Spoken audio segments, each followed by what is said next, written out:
Do you know the 14 traits of successful chiropractors? We've interviewed some of the top chiropractors in the industry and have identified the common traits that they all share. Jump on over to www.chirobusinessmojo.com to get your free report today. Welcome to the Chiro Business Mojo podcast, where we deconstruct the methods, marketing, and mindset of successful business people and chiropractors from around the world. And now your host, Dr. Richard Day. Yes, I am Dr. Richard Day, and this is the Chiro Business Mojo podcast. Hello once again, and thanks so much for hanging out with me. Well, on the show today is Dr. Andrew Timbs. He graduated in 2005 from Macquarie University in Sydney, Australia, and he's owned several clinics in Australia. I'm going to let him go ahead and tell you his story about his practices and what he's doing now. Please welcome Dr. Andrew Timbs. Thanks, buddy. Pleasure to be here. Well, thank you so much for joining us on the show today. And before we get started, I invite you to jump in and fill in any gaps I may have missed in your bio. Yeah, well, basically, recently I've just sold my main practice. I suppose prior to that, I've just moved states as well. So not only selling my practice, but moved states from Adelaide in South Australia up to Queensland, Sunshine Coast, where it's beautiful, sunny and warm all the time. So recently over the last 6 months, it's been a big transition in life and sort of life-changing moves and, loving it. Well, other than a change, to really beautiful weather, was there any other reason behind your move? There wasn't originally because I do sort of specialize a bit in the golf side of things.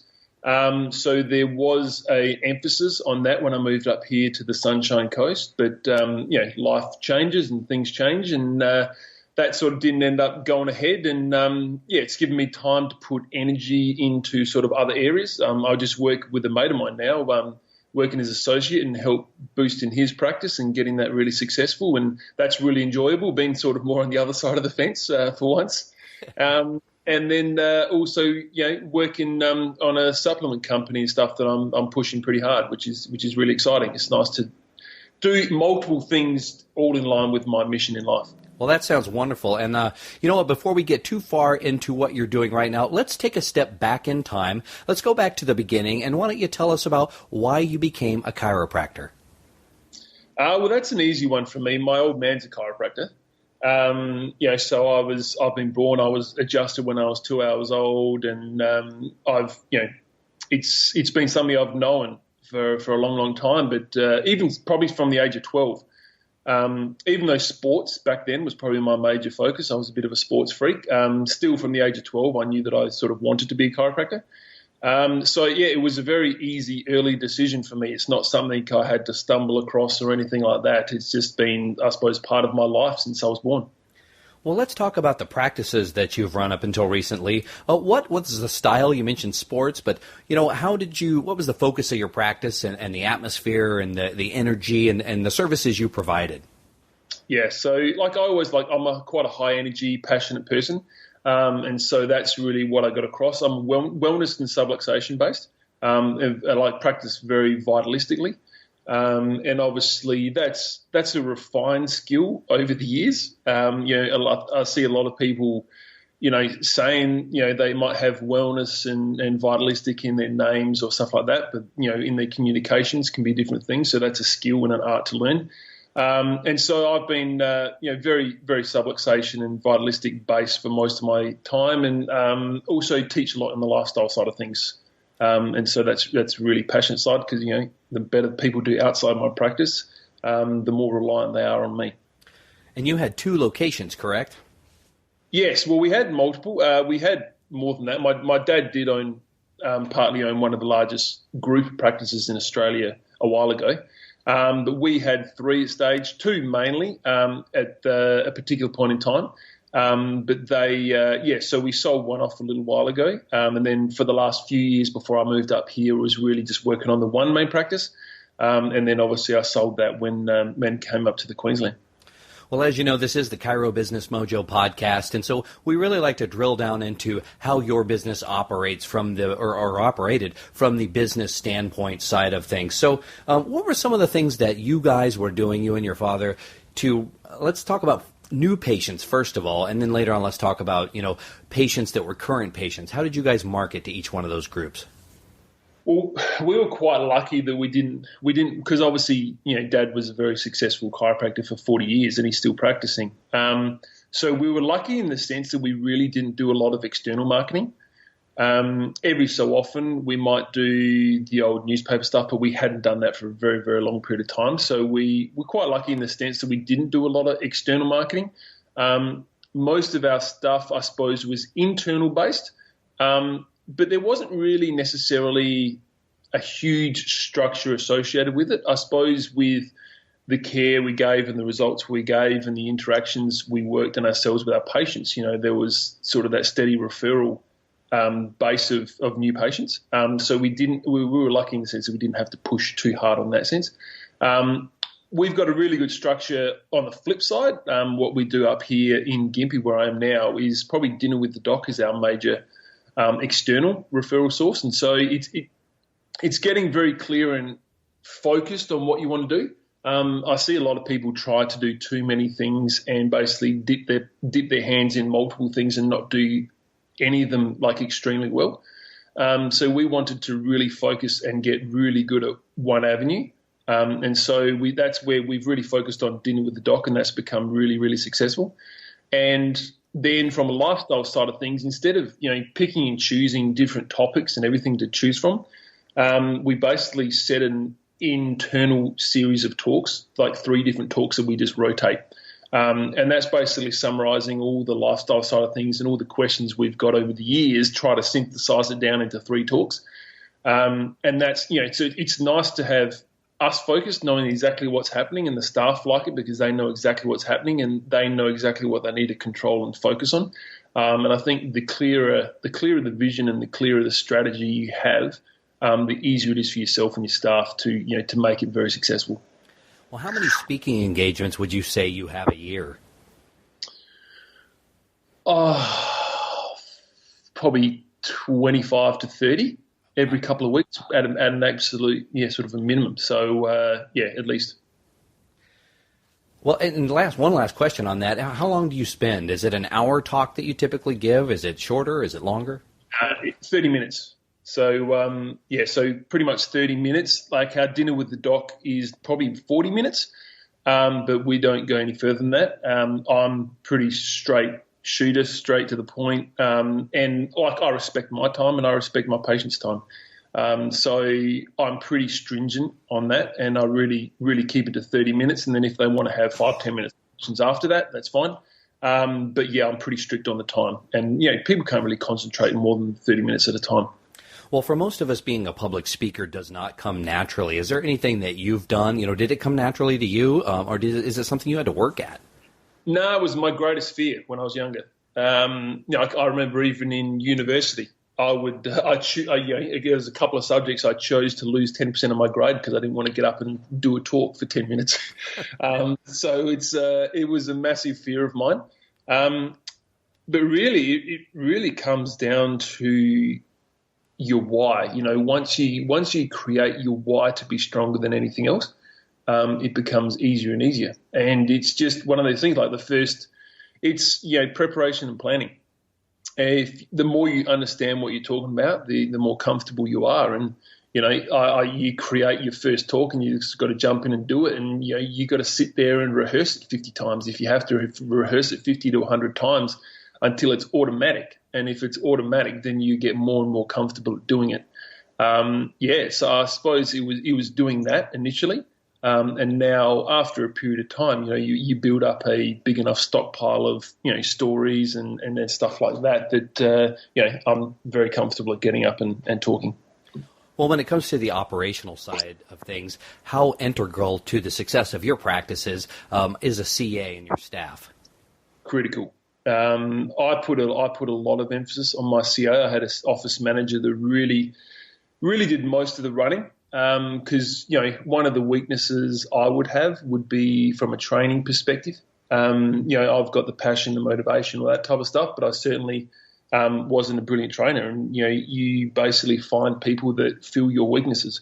And so I had a really good office manager and CA that was able to take on that role and do a lot of the running of the front desk for me. So that for me, my CA was very impactful and very had a huge impact on the success of the practice. Now, did they help with the marketing, or is that something that you and your dad ran together?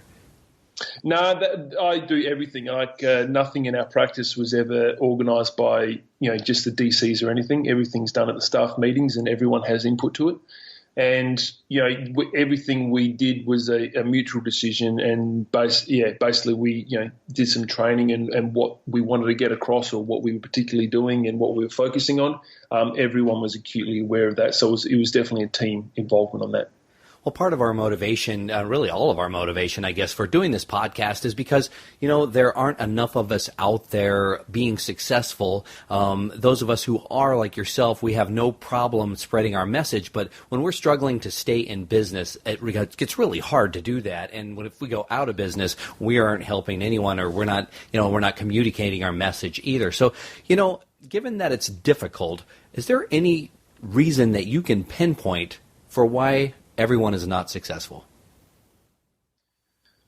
I would say, the biggest thing for success in our profession would be consistency. And what I mean by that is that we all think we need the new Ute Butte way of doing things. We need the secret, message, the secret way of doing something, changing things all the time. The most successful, pretty much the most successful people I know, and one in particular here in Australia who's probably seen more people than most people for the last 3 decades. Most people would go into his practice and just say, shit, that is just boringly consistent. He has just done the same thing that's made him successful for the last 30 to 40 years, and he just keeps doing it.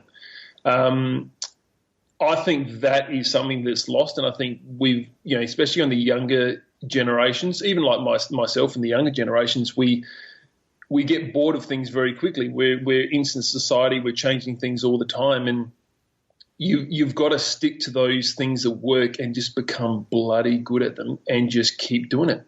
And you water down what you're doing if you keep trying to find the next U-Butte thing to boost your practice and get that new patients or retention, whatever it's going to be.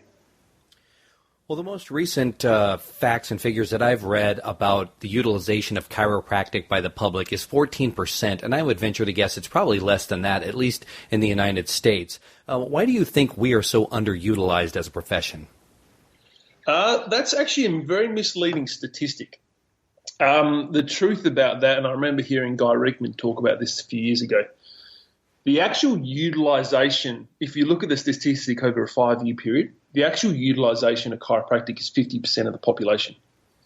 So if you look at that, you can then deduce the fact that if 50% of the population over a 5-year period has walked into a chiropractic office, whose fault is it? Did they walk in? Yeah, no. Well, they walked into our office over a 5-year period. It's just saying chiropractic as a profession, we're crap at educating our patients. Yeah. Right? So we've had 50% utilization. Any company on the face of the planet, if they had 50% utilization over a 5-year period, would be unbelievably ecstatic. And that's what we get as a profession. 50% of people of the population have walked in over a 5-year period, and we're only keeping 10 to 12% of them. So we've got to look back on ourselves, and it's the certainty, the education of what the chiropractors are doing to the patients that is the problem with that figure. I hadn't thought about it in those terms, but it makes perfect sense what you're saying. And yeah, I think it really does come down to an excellent point you just made. I guess our ability to communicate our message in an effective way. Do you have any recommendations for how we can be better at that? Yeah, simplify it as much as possible. If you can explain chiropractic to the kids in your office, or your kids, or someone who's quite young, it takes art and refining to try and synthesize it down to very simplistic terms. And a lot of people think they have to get all technical and make themselves look like doctors and make themselves look really smart. But the simpler you keep it for everyone, the better it is. And the problem is, it's the same thing as consistency. You have to be a broken record, man. Like, you can't explain chiropractic to people once and expect them to get it and expect them to be lifers. You know, we've had the chiropractic message told to us hundreds of thousands of times, and we still have to work at it. You know, so it's doing those consistent things and being that broken record and explaining to everyone over and over and over again. And it might be obviously in different forms. You know, you're going to be explaining it in different forms depending on what happens to that patient at that particular point in time. Yeah, I think you're absolutely right. You have to get good at that message and very concisely. People's attention spans are so short these days. So much is thrown at them. You have to be able to get in there and make a quick impression. And then the second thing I like that you're saying is that repetition is key. You can't just say it once. You need to say it a couple of different times in a couple of different ways. Yeah, absolutely. Absolutely. And making it relevant to them, because if you make it relevant to them, then they're going to remember it. You know, if you just sit there and say, you know, you can have, you know, themes of the day and all that type of stuff are good in a sense. So obviously you're talking about something, but, you know, it's not always going to be relevant to the person in front of you. You know, so if you're making something relevant to the person in front of you, it's going to be more impactful and they're going to remember it better. Well, if I came to you and said, hey, I just graduated from chiropractic school and I'm getting ready to open my own practice, and you could only give me one piece of advice, what would it be? Focus and basically planning.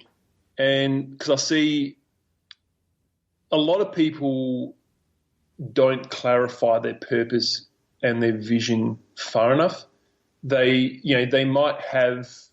might get a reason for why they want to do. They might want to be a chiropractor, and you know, I see a lot of people trying to be a lot of things to everyone, where if you go deep down, like everyone wants to be a family chiropractor, you know, because everyone thinks that, you know, everyone on the face of the planet should be adjusted, which they should be, you know, but if you really nail down your purpose, like I see a lot of people who are family chiropractors who complain to me saying, man, I hate seeing those kids. I hate seeing those kids. The kids are the most annoying part. You know, they're noisy. They slow me down, all that type of stuff. And I'm like, well, yes, you want to be a family chiropractor because you want to try and see everyone and see the most amount of patients. But really, if you really got more focused on your niche market of people you really get excited to see, it doesn't mean you don't have to see families and doesn't mean you don't have to see everyone, but you have to have a more clear focus of the people that you want to see and the people you're going to attract. And you're going to attract more people than that, but you need to really get laser sharp on your purpose of being in practice. Well, what if I came to you and I said, you know, I've been in practice about 5 years and I do okay, but there's some months that are better than others, and I feel like I should be seeing a lot more people than I am, and, you know, I just feel stuck. If you could give that person one piece of advice, what would that be? Yeah, very similar. Going back within themselves and clarifying their purpose. But probably the one thing on top of that with both of those is finding and continually getting together with a group of other chiropractors. The main problem that we have in chiropractic is that chiropractic is no longer a profession. Chiropractic is basically a job for most people, and there's a very big difference between a job and a profession. And we don't have that constant camaraderie, helping each other out, getting a group of chiropractors in the local area, meeting once a week, whether it's, we got digital formats now. You don't have to physically meet anywhere, but you need to constantly get together because you can't see your weaknesses. We're blinded by, what we think we should be doing or what our weaknesses are and what we should be working on. Majority of the times they're going to be incorrect. And we need people to help us do that, and we need people to help us be accountable. That's why coach is so powerful. But the simplest thing we can do is to get together with local chiropractors, get our profession back, get that love of our profession back, not just treat it as a job, and basically, work in unison. And I think that's one of the biggest things I see as the future of our profession is basically multiple practitioner practices. Because if you look at all the most successful practices on the face of the planet, one, most of them have multiple DCs in, and so you've got that constant masterminding all the time, or they religiously get together with other chiropractors and hold themselves accountable, and basically help each other out in different ways. And I see that as going to be the future of where most of our practices should go, because we can't be the everything to everyone. Like we don't have the skills. Most of us don't have the expert skills in all areas of business. Like myself, like I'm more of a visionary, big thinker, motivational person, and I don't like details. You push yourself to learn the details, but if you can get together with other doctors and work as partnership, where you are working on each other's strengths and you're constantly focusing on the parts of business and practice that you love, and the other people can focus on the things that they love, but you can work together. I see that as going to be one of the most powerful changes that we could make in our profession. And it's going to unify our profession much greater. It's going to make more and more people much more successful and enjoy practice more. Well, I want to talk a little bit more about something you mentioned earlier, and that is what you're working on next. And you mentioned a supplement company. Can you tell us a little bit about that? Yeah, so basically it's a new company called Prove It, and they basically do endogenous ketones. And so basically from the lifestyle side of things, we have understand the ketogenic lifestyle is hugely powerful for our health. And as we all know, there's been a lot of misinformation given by all the major companies around the world, pushing everyone to not understand what true health is and what we need to be truly healthy. And it's very exciting to have something that can, support the mission.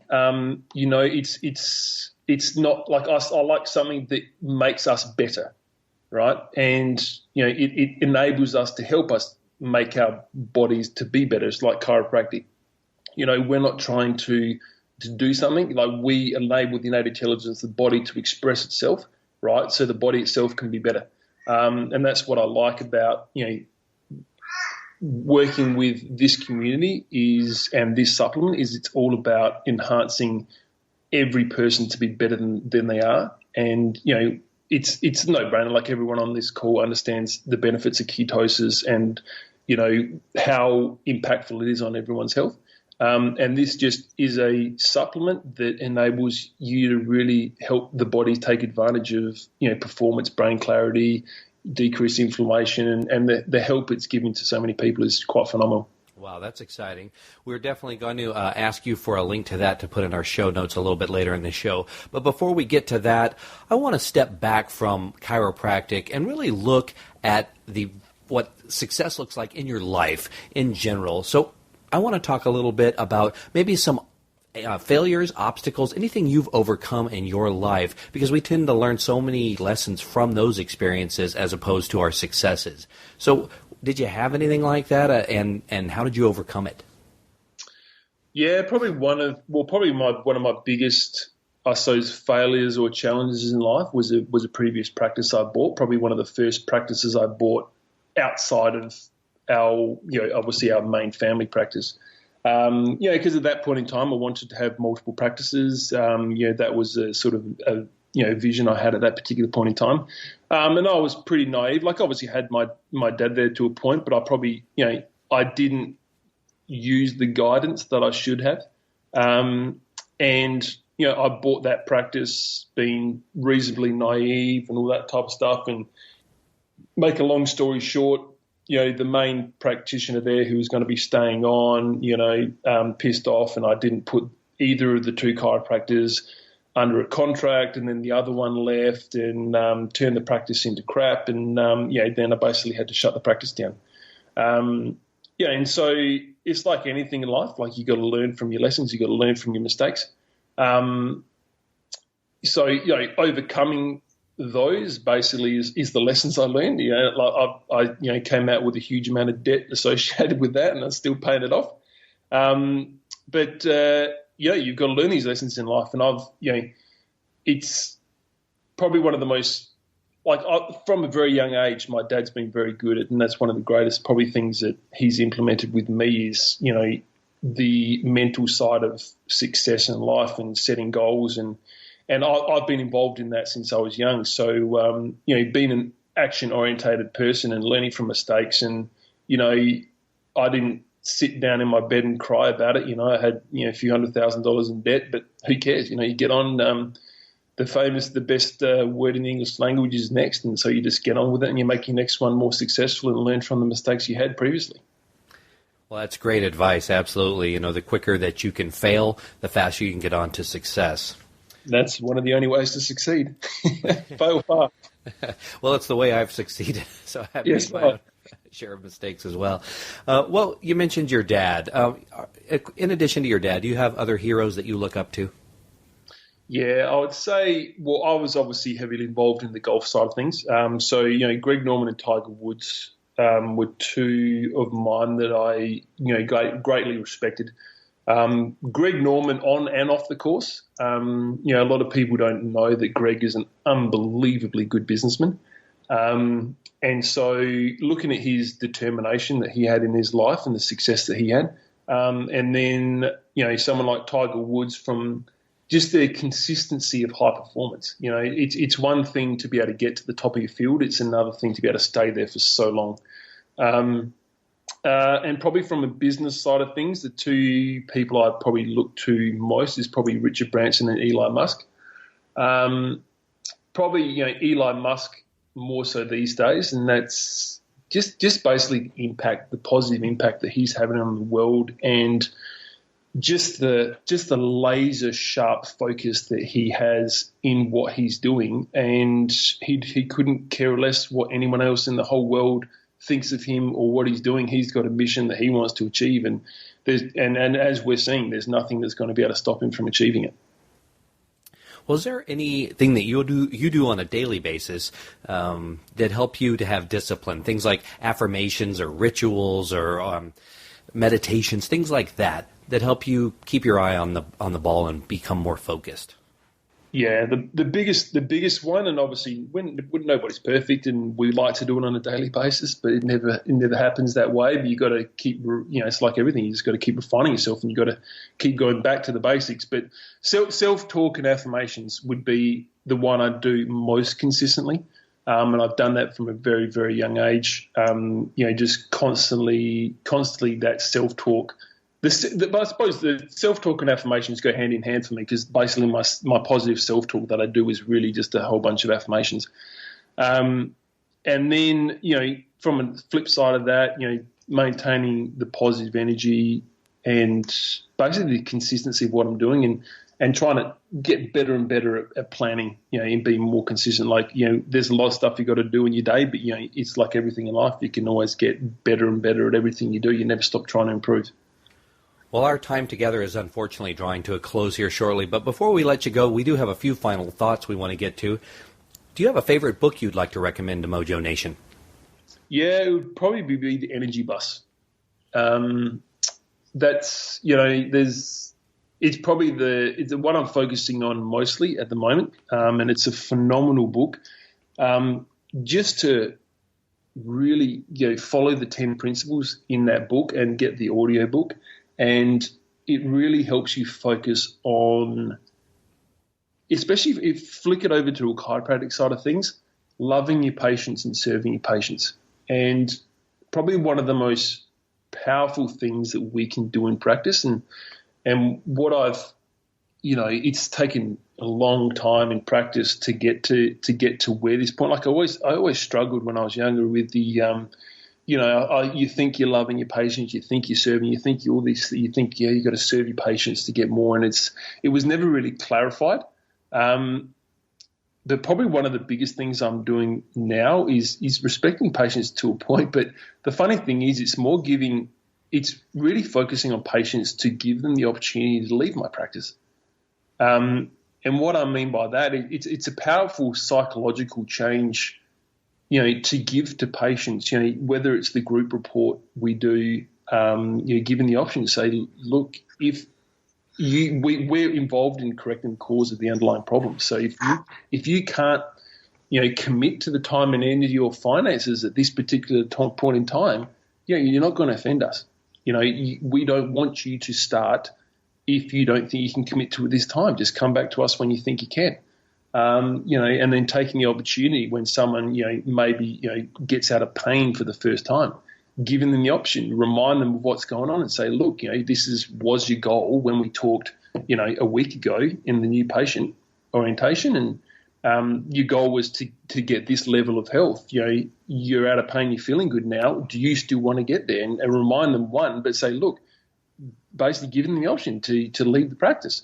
And it's phenomenally powerful how powerful that is from a mindset and how much more attraction that gives to your practice, because it gives the patient the understanding that you give a shit more about them than you do of the money they're bringing into the practice.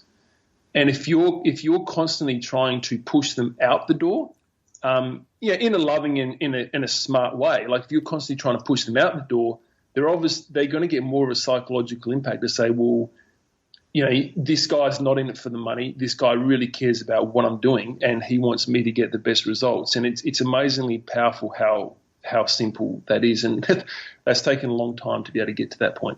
Yeah, I really like that. That resonates with me, and I talk to a lot of folks on this show, and that viewpoint doesn't seem to be as prevalent as I guess I wish it was, because that's very similar to how I've run things in my practice. And my feeling was this: look, if I take care of this person and they basically get permission from me to leave at any time, and they're not being held against their will, they kind of relax. They know that I'm not in it for the money, just like you said, but they get so much satisfaction out of my care, when they start feeling good, that they go out and they tell a bunch of other people. They're much more likely to refer, and so I end up, I think, in the end, I made much more in terms of just money because I was willing to let it go. Yeah, absolutely. And they're there because they've made the decision to be there. Like, you look at, we did like quite a long time ago, we did a survey in the practice of, and we had a very wellness-based and, very good PVAs and everything. We did a survey of why people continue to make their schedule of appointments. And the biggest answer was because the doctor told me so. And, even though, we weren't telling people to, like, you obviously are telling people to be there, but if you're constantly going back to the patient and saying, look, are you satisfied with where you are? Like, we realize this is where you want to get to, but this is where you are now. Are you happy with that? And give them a push out of the door, they're making the decision to be in your practice. It's not that you're asking them and saying, this is what you need to do to get correction. If the more you push people out the door, the more they have to tell you and be firm on them making the decision to be in your practice, not the other way around. And that's a powerful psychological change for the patient, because they're the one who are making the choices to be there, not because we've told them this is what they need. Well, what's the best business advice you've ever received? I would say it's probably not anything in particular. I'd say from my success, the best thing I've received is the fact that my dad took the time to go through goal settings and basically the mental side and the motivational side. And from when I was, 9, 10, 11, 12 years old, we would set our goals routinely. Like, I would be going with them to the CJ Mertz talks when CJ used to come to Australia, and seminars, and, so installing the thirst for personal development and success from a very, very young age was probably the most impactful thing I've ever had in my life. And I do that with all. I've got 5 kids, so I do that with all of my kids, basically from day dot. As soon as they start talking, they're reciting their affirmations and stuff when they go to bed and all that type of stuff. So installing that from the youngest possible time. And, I was blessed that I had a dad that was involved in that, and he was gracious enough to teach me that from a very young age, and gave me that thirst to do it for the rest of my life. Well, what is the best way for people to contact you and find out more about what you do in your supplement company and anything else that might be going on with you? Yeah, probably the easiest is either through email, and my email is doctimbs@gmail.com, which is DOC timbs@gmail.com, or Facebook. I'm just under Andrew Timbs. And basically, probably those two ways. If you wanted to find more or distribute it or anything like that in the practice, because it is very brand new. The company's only been going for a year, and it's just absolutely going bananas. So if you did, then you probably one of those two ways is the best way to do it, and then we can talk more from there. Well, Dr. Andrew Timbs, thank you so much for spending your valuable time with us here today and sharing all your insights into practice and success and beyond with our listeners. And I'm definitely going to come say hello next time I'm in Australia, which I hope won't be too far off. Absolutely, man. It's living the dream, buddy. It's 27. Well, 27 for you guys is bloody freezing. I'd say it's 85 degrees, beautiful sunshine, and I have to deal with that pretty much day in, day out up here on the Sunshine Coast. So I've got a tough life. I enjoy it. It sounds like you're surviving well. Well, thank you again, and we'll talk to you. Excuse me. Thank you again. We'll talk to you in the near future. Pleasure, buddy. Anytime. Thanks for listening to the Chiro Business Mojo podcast at www.chirobusinessmojo.com.